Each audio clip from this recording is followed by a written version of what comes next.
बच्चों, तो अब हम आए हैं इस चैप्टर के जो है ब्रीदिंग एंड एक्सचेंजेस के पार्ट 2 में। ठीक है, तो अब हम लंग्स के बारे में अच्छे से समझेंगे, लंग्स के डिफरेंट पार्ट्स, डिफरेंट ऑर्गन्स जो हमारे ह्यूमन रेस्पिरेशन को बनाते हैं और उसको कंप्लीट करते हैं। तो पहले हम समझेंगे डिफरेंट स्ट्रक्चर्स कौन कौन से होते हैं इस पूरे सिस्टम में। उसके बाद हम एनसीईआरटी की प्रॉपर रीडिंग लेंगे, तो इससे आपको दोनों का एक्स्ट्रा चीज़ों का भी अच्छा आइडिया होगा और एनसीईआरटी क्या कहना चाहती है उसकी लाइंस भी आप अच्छे से समझ पाओगे। तो चलते हैं पहले लेक्चर नोट्स की तरफ। ह्यूमन रेस्पिरेटरी सिस्टम की बात करें तो सबसे पहले हम इसके स्ट्रक्चर्स को अच्छे से पढ़ेंगे और स्ट्रक्चर्स पढ़ने के लिए हम एनसीईआरटी को रेफ़र करते हैं। उसके बाद आके हम सब वन बाय वन यहाँ पे लेबलिंग्स को मार्क करेंगे।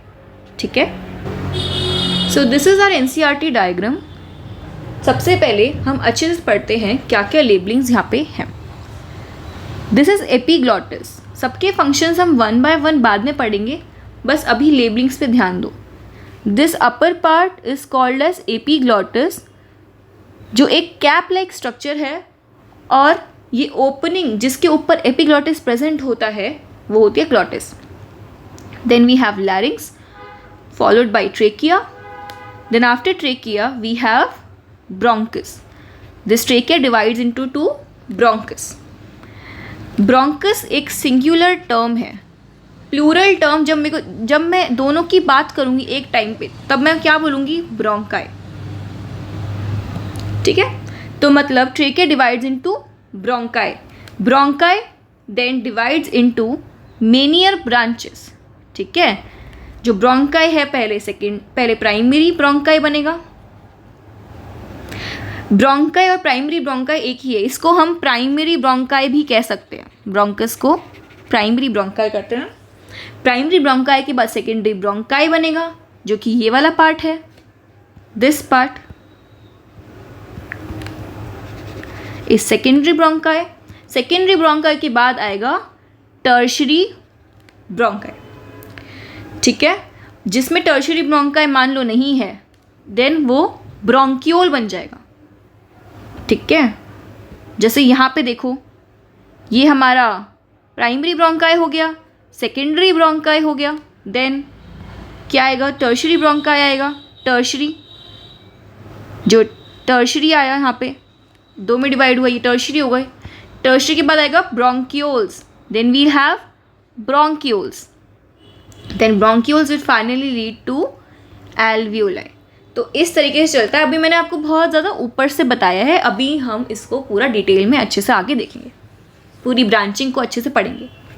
देन नोटिस करने वाली चीज़ यहाँ पे क्या है, प्लूरल मेम्ब्रेन्स। दो प्लूरल मेम्ब्रेन्स होती हैं, एक आउटर प्लूरल और इनर प्लूरा। दो प्लूरल मेम्ब्रेन्स होती हैं। दोनों के बीच में, जो आउटर प्लूरा और इनर प्लूरा के बीच में एक येलो कलर का फ्लूइड दिखाया हुआ है, ये येलो कलर का फ्लूइड क्या है, प्लूरल फ्लूइड। ये this yellow colour fluid in between this to membranes is pleural fluid. ये ध्यान दो, ये देखो जो फाइनल पार्ट है ब्रोंकाई का वो क्या है, ब्रोंक्यूल। ये टर्मिनल पार्ट्स क्या है जो फाइनली एल्वियोलाई में ओपन हो रहा है, ये है ब्रोंक्यूल्स। ठीक है, ब्रोंक्यूल्स हैं ये। ध्यान दो, यहाँ पे बड़ा सा डोम शेप्ड स्ट्रक्चर है, ये क्या है, डायाफ्राम। ये क्या है, डायाफ्राम। देन ईदर साइड्स, यहाँ पे ईदर साइड्स में क्या चीज़ है, ये यहाँ पे आपको रिंग जैसा कुछ दिख रहा होगा, ये सब क्या है, ये है रिब्स। हमारी यहाँ पे रिब्स होती हैं ऐसे, ये ऐसे ऐसे होंगी, काट दिए हैं ना, तो अभी हमें ऐसी दिख रही हैं, यहाँ पे ऐसी रिब्स हैं। ठीक है, वो ऐसे यहाँ पे कट क्रॉस सेक्शन कर रहा है, इसलिए हमें ऐसे सामने से ऐसे गोल गोल दिख रही हैं। Then these are lungs. देखो जिस साइड हार्ट टिल्टेड है वो साइड क्या होगी, राइट या लेफ्ट। जिस साइड हम बोलते हैं ह्यूमन हार्ट किस तरफ है, लेफ्ट साइड बोलते हैं, स्लाइटली शिफ्टेड और टिल्टेड टुवर्ड्स लेफ्ट साइड। तो ये वाली हमारी कौन सी है, लेफ्ट लंग, LL। ये कौन सी है, right lung, this one is right lung. Right lung slightly जो है वो थोड़ी छोटी होती है पर ब्रॉडर होती है। ठीक है, अभी हम आगे सब पढ़ेंगे, अभी अब इसमें ध्यान दो, ये राइट लंग है, ये लेफ्ट लंग है, जो राइट लंग है थोड़ी सी ब्रॉडर होती है और लेफ्ट लंग थोड़ी सी नैरोअर होती है, थोड़ी सी ब्रॉडर होती है। इस चीज़ पे थोड़ा सा भी ध्यान दो, आगे हम पूरा पढ़ेंगे। ठीक है, अभी हम आगे चलते हैं। इतना समझ में आया? अब हम पूरा लेबलिंग को समझेंगे अपने नोट्स में। नाउ आई वॉन्ट कि आप इस लेबलिंग को 2 मिनट वीडियो पॉज करके खुद से सोचो क्या हो सकता है, फिर वीडियो को ऑन करना और देखना। नाउ मैंने यहाँ पे सारी लेबलिंग्स कर दी हैं, आप रीचेक या क्रॉस चेक कर सकते हैं अपनी लेबलिंग्स के साथ। अब हम आगे बढ़ते हैं। Respiratory system consist of respiratory passage and respiratory organs. जो हमारा रेस्पिरेटरी सिस्टम है पूरा, वो 2 इंपॉर्टेंट चीज़ों से बना हुआ है, respiratory passage and respiratory organ से।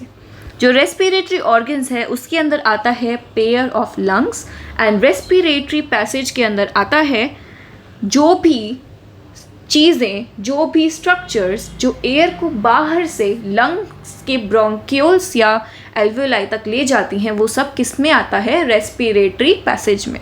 मतलब कहाँ तक हम कंसिडर करेंगे?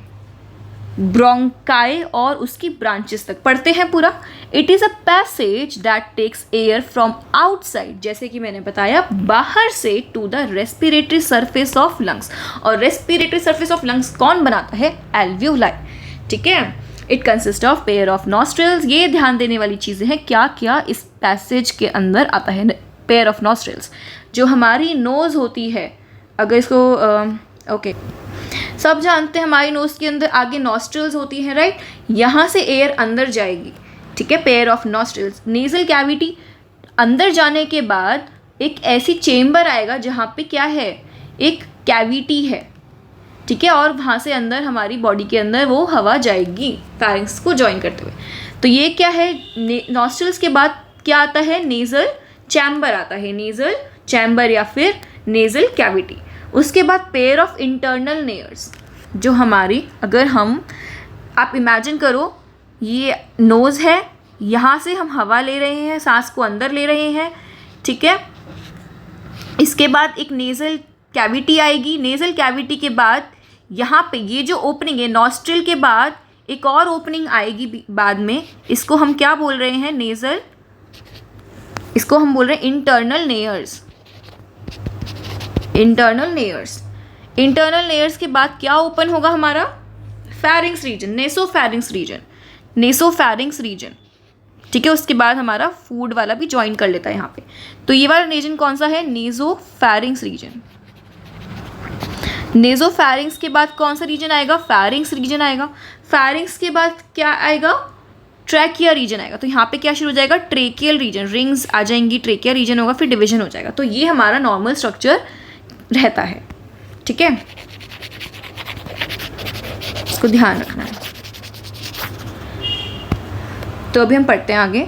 उसके बाद क्या आएगा? फैरिंक्स के बाद लैरिंक्स। हाँ, ट्रेकिया से पहले एक और छोटा सा रीजन आता है, लैरिंक्स रीजन। अभी हम पूरे डिटेल में पढ़ेंगे कौन कौन से स्ट्रक्चर्स होते हैं, उनकी फंक्शंस वगैरह सब पढ़ेंगे। अभी अब ध्यान दो बस पैसेज के अंदर कौन कौन से स्ट्रक्चर्स आते हैं। फिर larynx will open into trachea. Trachea के बाद ब्रोंकाई आएगा। ब्रोंकाई और उसकी ब्रांचेस। ब्रोंकाई और उसकी ब्रांचेस क्या होती हैं? जो प्राइमरी, सेकेंडरी, टर्शियरी ब्रोंकाई पढ़ा है वो सब ब्रोंकाई की ब्रांचेस ही तो हैं। और फिर टर्शियरी ब्रोंकाई के बाद ब्रोंक्यूल्स आता है, देन ब्रोंक्यूल्स के बाद एल्वियोलाई आता है, एल्वियोलर सैक्स आते हैं। Now will study the structure in respiratory passage. अब इन स्ट्रक्चर्स की हम डिटेल में जानकारी लेंगे। External nostrils. A pair of external nostril represent the first part of respiratory passage. पहला पार्ट क्या है रेस्पिरेटरी पैसेज का? एक्सटर्नल नॉस्ट्रिल्स, जो बाहर की तरफ नॉस्ट्रिल्स है, जो एयर को अंदर इनटेक कर रहे हैं, वो सबसे पहला पार्ट है हमारे रेस्पिरेटरी पैसेज का। ऑब्वियस सी चीज़ है। ठीक है, these are the holes of our nose opening out above the upper lips. हमारे लिप्स के ऊपर जो हमारी नोज के होल्स होते हैं वो हैं ये nostrils. These lead to nasal chamber. इनके बाद किस में ओपन होते हैं? नेजल कैविटी में, नेजल चैम्बर में। ये नेजल कैविटी है और ये नेजल चैम्बर भी इसको बोला जा सकता है। Nasal chamber, these are 2 in number, obviously दो ही होंगे, 2 नॉस्ट्रिल्स है तो 2 नेजल चैम्बर्स होंगे। Also called as nasal cavities. 2 hollow spaces inside the nose where air first enters during the breathing.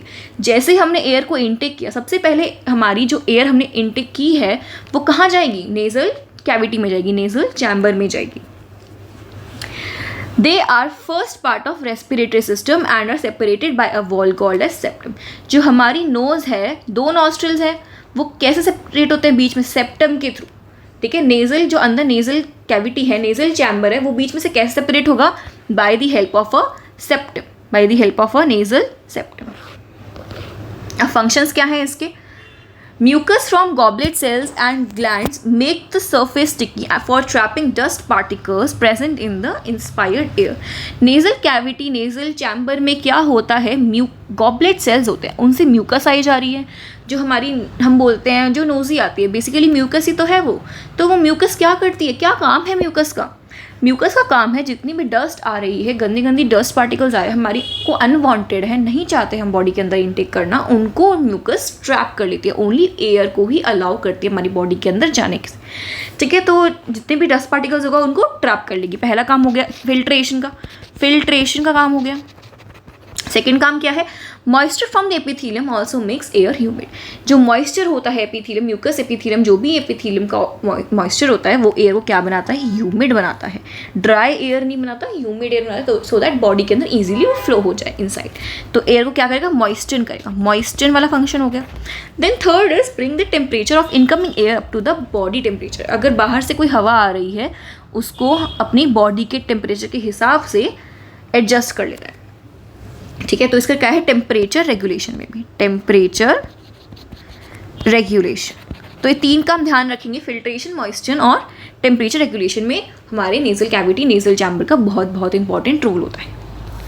Internal layers. अब इंटरनल लेयर्स क्या है? जो हमारे नॉस्ट्रिल है, नेजल कैविटी के बाद कहाँ पे बॉडी के अंदर वो ओपन हो रहे हैं, बॉडी के अंदर किस होल से, किस पोर से ओपन हो रहे हैं, उनका नाम है nasal internal layer. These are posterior opening. Anterior क्या था? नॉस्ट्रिल्स था. पोस्टीरियर क्या है? इंटरनल लेयर्स है. Internal layers are the posterior opening of the nasal cavities. They lead to the nasopharynx. उसके बाद किस में ओपन होंगे इंटरनल लेयर्स? नेसोफेरिंग्स रीजन में होंगे. नेसोफेरिंग्स, फेरिंग्स का वो पार्ट है जो जिसमें सिर्फ एयर जा रही है, जिसमें सिर्फ एयर ही इनटेक हो रही है, जो जस्ट नेजल कैविटी के बाद पार्ट आ रहा है, before joining with the mouth, before joining with the oral region. Nasopharynx के बारे में पढ़ते हैं. The internal layers open into a part of pharynx known as nasopharynx. Simple as that. अब आगे देखते हैं.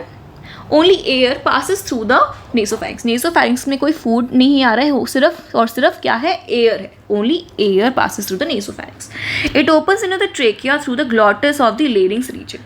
अब देखो नेसोफेरिंग्स ट्रेकिया में कैसे ओपन हो रही है. जो नेसोफेरिंग्स, ठीक है, हमने पढ़ा नॉस्ट्रिल्स था, नेजल कैविटी था, नेजल चैम्बर था या नॉस्ट्रिल्स है, फिर इंटरनल लेयर्स आ गए, इंटरनल लेयर्स आ गए. ये फाइनली किस में ओपन हो रहे हैं? नेसोफेरिंग्स रीजन में हो रहे हैं. ठीक है, यहाँ से माउथ भी था.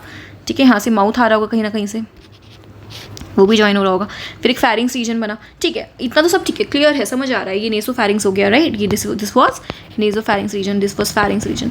अब इतना समझ आ रहा है. अब क्या कहना चाह रहा है वो? Before joining the trachea. अब यहाँ पे ट्रेकिया है, ये तो अच्छा ठीक है. देखो ये ट्रेकिया है ना. तो ट्रेकिया में ज्वाइन होने से पहले कोई रीजन आता है छोटा सा, उसकी बात हो रही है यहाँ पे. कौन सा रीजन है? Larynx region. यहाँ पे कौन सा रीजन है? Larynx region. मतलब ट्रेकिया में ओपन होने से पहले किसके थ्रू पास हो रहा है? वो एक लैरिंग्स रीजन के थ्रू पास हो रहा है. अभी हम लैरिंग्स के बारे में पढ़ेंगे नेक्स्ट वाले उसमें पॉइंट में. अभी हम इसको याद रखते हैं. ग्लॉटिस क्या है? Glottis is the opening eight the upper part of लैरिंग्स. लैरिंग्स के ऊपर भी एक क्या है? ओपनिंग है. यहाँ पे एक ओपनिंग है. इसको क्या बोल रहे हैं हम? ग्लॉटिस बोल रहे हैं. क्या बोल रहे हैं हम? ग्लॉटिस बोल रहे हैं. Pharynx is the common passage for both. ये देखो फेरिंग्स हमने बनाया था, यहाँ पे फेरिंग्स रीजन बनाया था. Pharynx is a common opening for food and air. Air और फूड के लिए कॉमन ओपनिंग क्या है? फेरिंग्स है. ठीक है, the pharynx open through the larynx region into the trachea. बहुत कॉम्प्लिकेटेड हो गया, बट डायग्राम बस यही याद करना है जो साइड में बनाया है. ठीक है, pharynx open into the trachea through larynx regions. As simple as that. बस कुछ नहीं बोला गया, बस इतना ही डायग्राम का एक ओवरव्यू चार्ट टाइप को याद रखना है. चीज़ों को बस कॉम्प्लिकेटेड करके दिखा दिया गया है, ऐसा कुछ नहीं है. बहुत सिंपल लैंग्वेज है, आप समझेंगे आपको समझ आ जाएगा. अब लैरिंग्स की बात करते हैं. देखो larynx also known as sound और वॉइस बॉक्स. ठीक है। देखो अभी तक हमने क्या पढ़ा, यहाँ से इंटरनल लेयर्स आ रहा होगा, इंटरनल लेयर्स के बाद नेसोफेरिंग्स रीजन होगा, नेसोफेरिंग्स के बाद हमारा क्या होगा, फेरिंग्स रीजन होगा। फेरिंग्स रीजन एक तो ईसोफेगस में चला जाता है और फिर नेक्स्ट में क्या होता है, कुछ पार्ट ट्रेकिया में आके कंटिन्यू हो जाता है। ठीक है, जो फेरिंग्स का पार्ट है वो ईसोफेगस में आके कंटिन्यू होता है और ट्रेकिया में आके कंटिन्यू होता है। डाइजेस्टिव सिस्टम का पार्ट है ये वाला ईसोफेगस वाला, तो इसको हमें नहीं देखना है, हमें सिर्फ ट्रेकिया पे फोकस करना है। तो ये वाला हमारा क्या था, ग्लॉटिस था। ग्लॉटिस के ऊपर एक एपिग्लॉटिस कैप है। एपिग्लॉटिस कैप के नीचे क्या है, एपिग्लॉटिस रीजन, ग्लॉटिस रीजन के क्या है यहाँ पे नीचे ट्रेकिया शुरू हो जाता है। ठीक है, पहले लेरिंग्स आता है, फिर लेरिंग्स के बाद क्या होता है, ट्रेकिया शुरू हो जाता है। यहाँ पे क्या है, ट्रेकिया हो जाता है, सी शेप कार्टिलेजिनस रिंग शुरू हो जाती है। अच्छा, ये हमारा क्या है, लेरिंग्स है, दिस इज लैरिंग्स। तो ठीक है, larynx known as voice box, sound box, हमारे साउंड प्रोडक्शन में हेल्प करता है। जो एडम्स एप्पल दिखते हैं मेल्स में एडम्स एप्पल दिखते हैं ना, that is nothing but larynx, voice box ही है वो, that is nothing but voice box जो दिखता है मेल में because of you know deep pitched voice, very low pitched voice. Female में बहुत श्रिल वॉइस होती है तो वो छोटा ही दिखता है। ठीक है, तो it is made up of cartilage. जो लैरिंग्स अब किसका बना हुआ होता है, किसी बोन का नहीं बना होता है, वो कार्टिलेज का बना हुआ होता है। ठीक है, it is cartilaginous, present at the upper part of trachea. Normal सी बात है, ट्रेकिया कहाँ है, यहाँ पे है, ट्रेकिया के अपर पार्ट में वो प्रेजेंट है, ट्रेकिया के अपर पार्ट में प्रेजेंट है कौन, लैरिंग्स। इट्स अपर पार्ट किसका, अब लैरिंग्स की बात हो रही है, of लैरिंग्स has an opening that is glottis. इसके ऊपर कौन सी ओपनिंग है, हमने पढ़ा था ग्लॉटिस, और ग्लॉटिस के ऊपर क्या है, एपीग्लॉटिस है। ठीक है, glottis during swallowing this glottis can be covered by epiglottis. जब हमारा फूड इधर फ्लो हो रहा है, हमारा फूड मान लो इधर, जब हमारा फूड यहाँ, जब हम फूड खा रहे होते हैं तो ये वाला पार्ट ही एक्टिव होता है, तो उस टाइम पे एपिग्लॉटिस क्या करता है, इसको कैप करके रखता है, बंद करके रख देता है। ठीक है, जब हम फूड खा रहे होते हैं ताकि फूड यहाँ पे ना जाए, हमारी ट्रेकिया में ना घुसे, तो क्या होता है, ये एपिग्लॉटिस को कवर करके रखता है। Which is a leaf like shaped cartilaginous structure made up of elastic cartilage. Epiglottis किससे बना है, इलास्टिक कार्टिलेज का बना हुआ स्ट्रक्चर है। ठीक है, क्या हो गया ये, हाँ अब ठीक है तो क्या हो गया था, okay. Epiglottis is the covering or lid of glottis to prevent the entry of food into the larynx during swallowing. अभी हमने यही पढ़ा, सिंपल सी बात है। अब हम पढ़ते हैं ट्रेकिया को। Trachea also called as windpipe, trachea also called as windpipe. ट्रे को क्या बोलते हैं हम, विंड पाइप बोलते हैं। उसमें सिर्फ विंड ही फ्लो हो रही है, कहाँ फ्लो हो रही है, सिर्फ लंग्स में फ्लो हो रही है। It is a straight tube, ये एक सीधी ट्यूब है, extending up to the mid thoracic cavity. Mid thoracic मतलब जो हमारी थोरैसिक कैविटी है, या फिर आप चेस्ट कैविटी कह सकते हो थोरैसिक कैविटी को, वहाँ उसके मिड पोर्शन तक ही वो स्प्रेड आउट मतलब फ्लो होती है। उसके बाद वो ब्रोंकियोल्स ब्रोंकाई में डिवाइड हो जाती है। ठीक है, मिड थोरैसिक कैविटी में जो हमारी ट्रेकिया है वो ब्रोंकाई में डिवाइड हो जाती है on the either side, left and right. This tube divide into right and left primary bronchi eight the level of 5th thoracic vertebra. जो हमारे पीछे की वर्टिब्रल कॉलम है ना, उसके बेसिस पे हम बता रहे हैं कि हमारी जो ट्रेकिया है वो किधर डिवाइड हो रही है। मतलब T5, जब हम पीछे की स्पाइनल कॉर्ड देखेंगे उसमें कौन सी, T5 थोरैसिक 5th पे हमारी ट्रेकिया साइड से देखे तो डिवाइड हो रही है दो में, लेफ्ट एंड राइट में। ठीक है, 5th के लेवल पे डिवाइड हो रही है लेफ्ट एंड राइट, किसमें, ब्रोंकाई में, प्राइमरी ब्रोंकाई में। It is lined by incomplete cartilaginous rings. इसको ध्यान रखना है बहुत ज़्यादा, इनकम्प्लीट रिंग्स होती हैं ये, सी शेप की इनकम्प्लीट रिंग्स होती हैं, प्रिवेंट इट फ्रॉम कोलैप्सिंग। तो ये क्या करती हैं, हमारा जो हम सांस लेते हैं ना, ट्रेकिया हो सकता है कि जब वैक्यूम क्रिएट हो जाए, जब हमारी सांस अंदर चली गई है तो उसे हमें वैक्यूम क्रिएट हो जाता है यहाँ पे कुछ सेकंड्स का, तो ट्रेकिया जो है उस टाइम पे कोलैप्स ना कर जाए, इसलिए कार्टिलेजिनियस रिंग्स उसको फुल सपोर्ट देती हैं। ठीक है, तो इतना था ये ट्रेकिया। एक बार मैं आपको कार्टिलेजिनियस दिखा देती हूँ रिंग्स वो कैसी होती हैं, आपको आइडिया लगेगा। तो देखो स्टूडेंट्स, ये हमारा ट्रेकिया है। ठीक है, this is the interior view of trachea and this is a posterior view of trachea. अभी हमने पढ़ा जो हमारा लैरिंग्स है, ये लैरिंग्स रीजन है, ये किस में ओपन हो रहा है, ट्रेकिया रीजन में ओपन हो रहा है। जो ट्रेकिया है वो incomplete C shaped cartilaginous rings का बना हुआ है, right.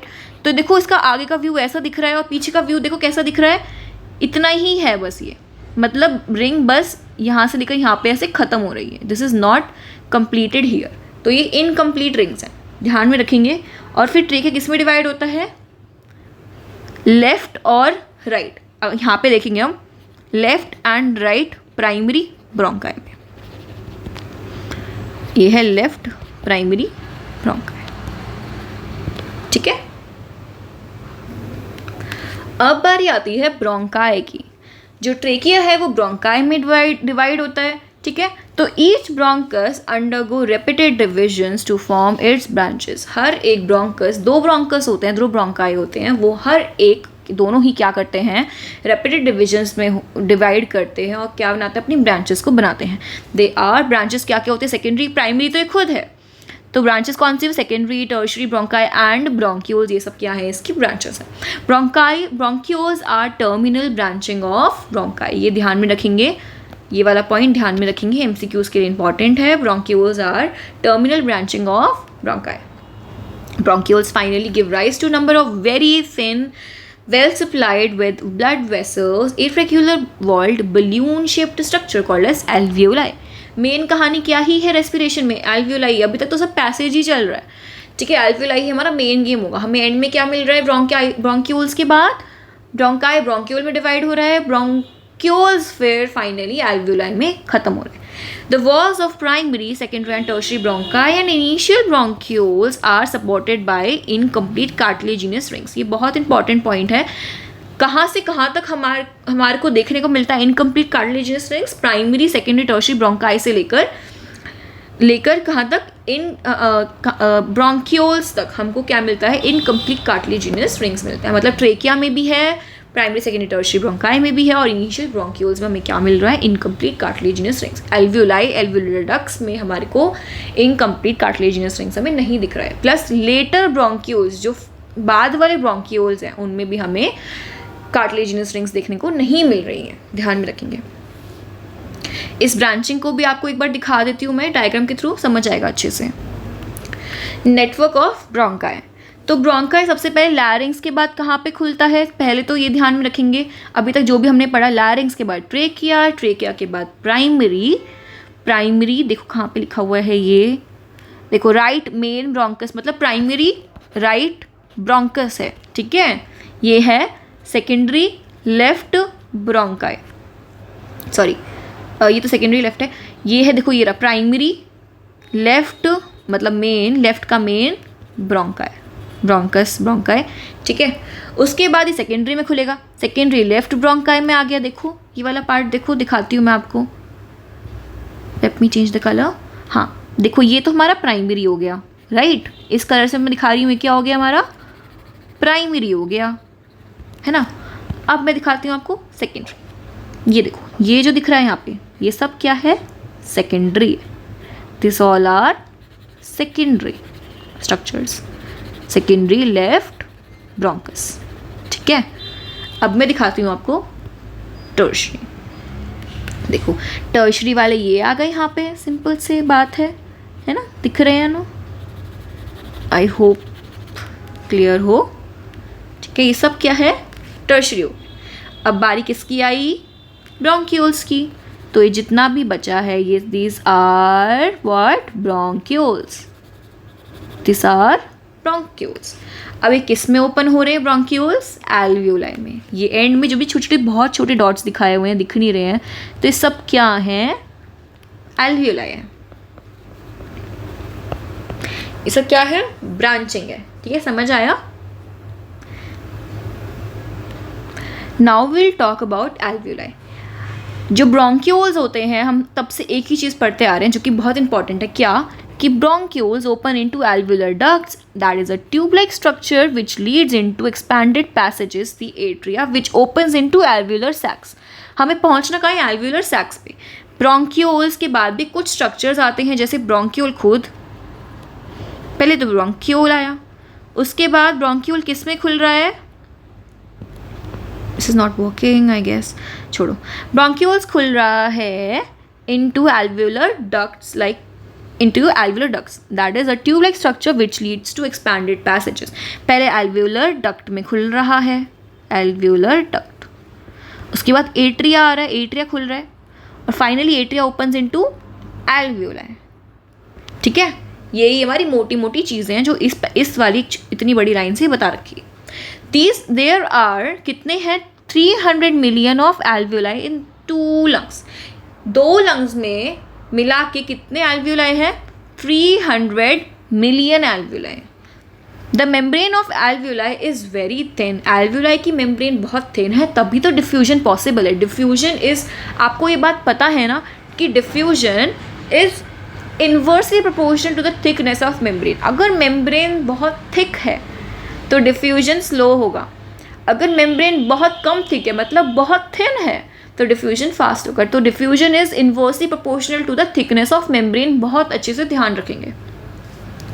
The membrane of alveoli is very thin, irregular and richly supplied with blood vessels. Blood vessel किस लिए? क्योंकि एक्सचेंज ब्लड वेसल से ही तो होगा. ठीक है. Due to the very close contact of blood vessels with the alveoli the exchange of gases takes place easily.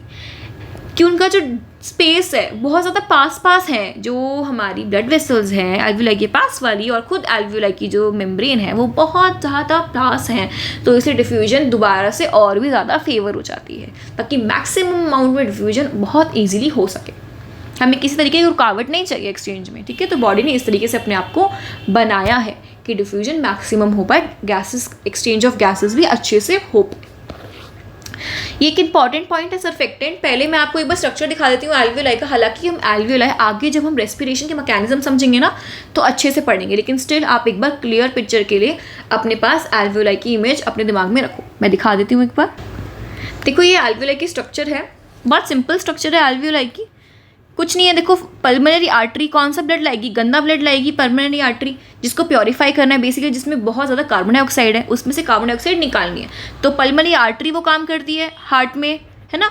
वो हम पढ़ेंगे कार्डियो. अभी हम जब हम चैप्टर पढ़ेंगे अपना सर्कुलेटरी सिस्टम वाला, तब हम पूरा अच्छे से पढ़ेंगे कि कैसे कैसे सिस्टम्स रहता है. अभी ध्यान रखो कि पल्मोनरी आर्टरी, हालांकि आर्टरी है ये, लेकिन हाँ बस यही बॉडी में आर्टरी है जो गंदा डीऑक्सीजनेटेड ब्लड कैरी करती है. ठीक है, तो पल्मोनरी आर्टरी कैरी करेगी ये ब्लड, और क्या करेगी? इसमें से अपनी कार्बन डाइऑक्साइड कहाँ दे देगी? alveoli को दे देगी. और alveoli से क्या ले लेगी? ऑक्सीजन ले लेगी. और फिर ये जो हमारा ऑक्सीजनेटेड रिच ब्लड है, ऑक्सीजन रिच ब्लड, ये कहाँ चला जाएगा? पल्मोनरी वेन में. और पल्मोनरी वेन से पूरा हार्ट के थ्रू पूरी बॉडी में सर्कुलेट हो जाएगा. सिंपल सी चीज़ है. बस यहाँ पे अभी बात ध्यान रखो कि CO2 ऑक्सीजन का डिफ्यूजन कैसे हो रहा है. यहाँ पे पास में ब्लड वेसल है, खुद alveoli की ये वाली वॉल है, इसके थ्रू हो रहा है. एल्वुलर सैक है, एल्वुलर सैक की जो एल्वुलर वॉल है उसके थ्रू और हमारी ब्लड वेसल की एंडोथीलियम के थ्रू ये एक्सचेंज पॉसिबल हो पा रहा है. हम पूरा डिटेल में जो मैकेनिज्म है बाद में समझेंगे, अभी बस इतनी पिक्चर आप दिमाग में रखो. Now let's come back to surfactant. Surfactant क्या होता है? एक सरफेस एक्टिव एजेंट होता है जो हमारी बॉडी में कौन सा है? लेसिथिन है. वो कौन सिक्रीट करता है? Type 2 alveolar epithelial cell secrete करते हैं. इसका काम बस एक ही है, अच्छे से उसको याद रखना. बस सर्फेक्टेंट क्या करता है? सरफेस टेंशन को कम करता है. जो एल्वेओलर फ्लूइड होता है ना और एयर होता है उसमें जो सरफेस टेंशन, ताकि आपस में घिसट ना हो, कोई फ्रिक्शन ना हो, मेम्ब्रेन खराब ना हो जाए, इसलिए बस सर्फेक्टेंट सरफेस टेंशन को कम करेगा. That's it. और कोलैप्स होने से बचाएगा किसको? एल्वेओलाई को. ठीक है, इतना ध्यान रखना है. तो अभी तक हमने क्या पढ़ा? ब्रोंक्यूल में bronchioles will lead to alveolar duct, alveolar ducts will lead to atria, and atria will lead to alveolar sacs आएंगे एट्रिया के बाद. That's it. जो भी अब हमने पढ़ा उसकी अब हम NCERT से रीडिंग एक बार ले लेते हैं, फिर हम कल नेक्स्ट वीडियो में क्या पढ़ेंगे? लंग्स के बारे में पढ़ेंगे. ठीक है. We have a pair of external nostrils. We have a pair of external nostrils opening it out above the upper lips. अभी तक हमने जो पढ़ा था वही सब ही रिपीट हो रहा है, बस रिकॉल करते चलो. एक्सटर्नल नॉस्ट्रल्स कहाँ पे प्रेजेंट है? अपर लिप्स के वहाँ पे ऊपर प्रेजेंट है. ठीक है, अपर लिप्स के ऊपर प्रेजेंट है. It leads to a nasal chamber. किस नॉस्ट्रल्स के बाद क्या आएगा? बस रिकॉल करते हुए चलो, नेजल चैम्बर आएगा. ठीक है. Through the nasal passage. The nasal chamber opens into pharynx. एक गौर करने वाली बात यहाँ पे ये है कि नेज़ल पैसेज के इन्होंने बारे में जो बताया है, नेज़ल पैसेज क्या है, एक बेसिकली एक एयर वे है जो नॉस्ट्रल से होता हुआ कहाँ खुल रहा है, फैरिंग्स में, नेसोफैरिंग्स में खुल रहा है। तो ये नेज़ल पैसेज है ये, जिसमें नेज़ल चैम्बर भी आ रहा है बीच में। नेज़ल चैम्बर बीच में तो एक चैम्बर हो गया, पर पूरा क्या है, ये पैसेज है, nasal passage. The nasal chamber opens into what, फैरिंग्स। नेसोफैरिंग्स के बाद तो फैरिंग्स आ रहा है, तो एक ही बात है, एनसीईआरटी में कंबाइंड लिख दिया, फैरिंग्स लिख दिया।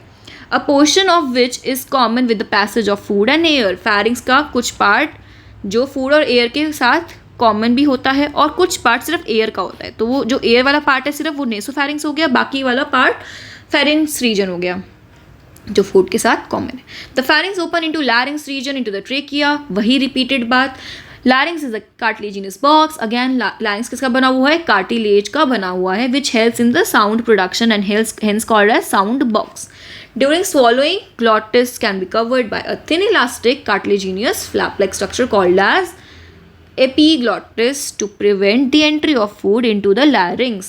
ठीक है, वही सेम बात है ग्लॉटिस के ऊपर। एपिग्लॉटिस होता है जो कि कार्टिलेज का बना हुआ होता है, इलास्टिक कार्टिलेज का बना हुआ होता है, और ये क्या करता है, ये फूड की एंट्री प्रिवेंट करता है। कहाँ पे, रेस्पिरेटरी ट्रैक्ट में, लैरिंग्स रीजन में प्रिवेंट करता है। Trachea is a straight tube extending up to mid thoracic cavity. मतलब मिड थोरैसिक कैविटी कहाँ तक एक्सटेंड हो रही थी, T5 तक, थोरैसिक फिफ्थ वर्टिब्रा तक एक्सटेंड हो रही थी, which divides at the level of fifth thoracic. देखो इन्होंने बता रखा है, which divides at the level of fifth thoracic vertebra. ये ध्यान रखना है। फिर तो देखो एनसीईआरटी ने ये पॉइंट मेंशन किया है, आपको ये पॉइंट ध्यान रखना है, नीट के लिए इंपॉर्टेंट हो जाता है।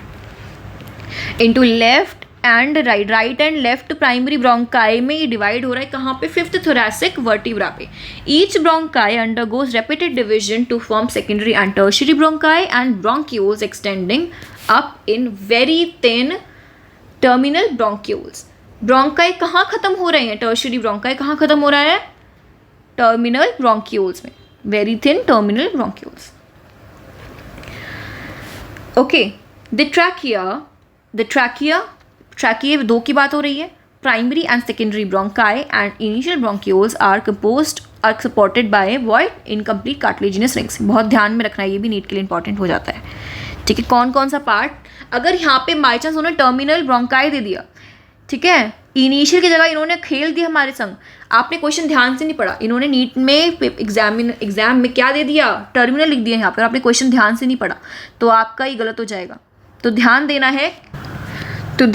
है कि यहाँ पे अगर टर्मिनल लिख दिया इन्होंने तो आपका क्वेश्चन गलत हो सकता है। तो ध्यान देना, इनिशियल है या टर्मिनल है। देखो टर्मिनल के पास नहीं है कार्टिलेजिनस रिंग, सिर्फ इनिशियल ब्रोंक्यूल्स के पास क्या है, कार्टिलेजिनस रिंग्स है। ठीक है, ध्यान रखनी है ये बात। अब नेक्स्ट क्या देख रहे हैं हम यहाँ पे,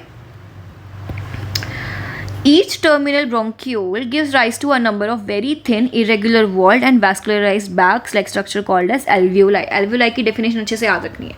The branching, अब देखो इतना हो गया, आप तक हमने सिर्फ इतना पढ़ा था, तो इतना आपको अच्छे से समझ आ जाना चाहिए। मैंने पूरा डिटेल में समझाया है, हर एक स्ट्रक्चर के बारे में आपको अच्छे से आना चाहिए। ठीक है, अब नेक्स्ट क्लास में हम लंग्स को उठाएंगे और लंग्स के बारे में पूरा अच्छे से पढ़ेंगे। ठीक है, तो रिवाइज करो और कोई भी डाउट हो तो कमेंट सेक्शन में पूछ लेना। ठीक है, तब तक के लिए बाय बाय, कीप हसलिंग बच्चों।